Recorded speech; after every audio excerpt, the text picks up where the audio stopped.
Sean, do you agree with that? Well, they're $100,000 per year. मेरा एक college का दोस्त है, वो अमेजोन में सॉफ्टवेयर इंजीनियर है। वैसे तो वो यूएस में रहता है, लेकिन आज उसके भाई की शादी थी, सिर्फ इस वजह से वो इंडिया आया हुआ था। और कल रात उसका कॉल आया, वो बहुत परेशान था, उसे तुरंत यूएस जाना पड़ा। मैंने उससे पूछा, भाई अचानक से ऐसा क्या हो गया? तो उसने बताया, यूएस में काम करने के लिए जो वीजा लगता था, उसके रूल में बहुत बड़ा चेंज आया है। और ये भी बताने लगा कि भाई जितने भी इंडियंस यूएस में रहकर जॉब कर रहे हैं, उनकी जॉब तक जा सकती है। और ये रूल पूरे इंडियन आईटी सेक्टर के लिए बहुत बड़ी प्रॉब्लम बन सकता है और इंडियन आईटी स्टॉक्स पे बहुत बड़ा इंपैक्ट डाल सकता है। तो देखते हैं ये रूल है क्या। अगर हमें यूएस में काम करना है तो उसके लिए H1B वीजा रिक्वायर्ड होता है और अब नए रूल के हिसाब से वहां काम करने के लिए हर साल $1 लाख मतलब 88 लाख रुपए देने पड़ेंगे।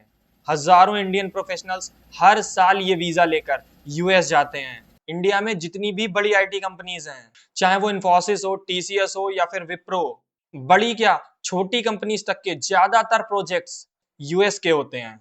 इसलिए ये सारी कंपनीज अपने एम्प्लॉयज को काम के लिए यूएस भेजती हैं। लेकिन अब उन्हें ये बहुत महंगा पड़ने वाला है और जब कंपनीज की कॉस्ट बढ़ेगी तो उनका प्रॉफिट मार्जिन भी कम होगा। इस वजह से अगर हम शॉर्ट टर्म में देखें तो इन्फोसिस, टीसीएस और विप्रो जैसी कंपनीज के शेयर्स में गिरावट देखने को मिल सकती है।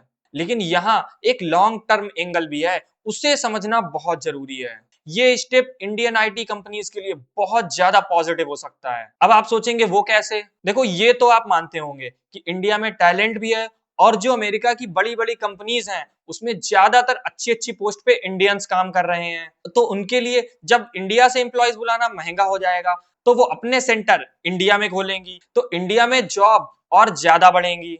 और मान लो वो ऐसा भी ना करें, इसका भी कोई रूल आ जाता है, तो ये सिचुएशन इंडियन आईटी कंपनीज को मजबूर करेगी कि वो इंडिया के अंदर ही इनोवेशन और टेक्नोलॉजी डेवलपमेंट पे फोकस करें, जिससे कंपनीज की ज्यादा डिपेंडेंसी अमेरिका पे ना हो। और जैसे जैसे इंडिया में टेक्नोलॉजी और इनोवेशन में ग्रोथ होगी, इंडियन टैलेंट और ज्यादा स्ट्रांग होगा, नए नए स्टार्टअप्स और सोल्यूशन निकलेंगे और इंडिया सेल्फ डिपेंडेंट होगा। और अगर ये सब इंडिया में होगा तो हमें स्टॉक मार्केट में और ज्यादा ग्रोथ देखने को मिलेगी। तो शॉर्ट टर्म में तो आईटी स्टॉक्स में कुछ गिरावट आ सकती है, लेकिन अगर हम लॉन्ग टर्म की बात करें तो ये पॉलिसी इंडिया के आईटी सेक्टर के लिए बहुत बड़ी अपॉर्चुनिटी बन सकती है।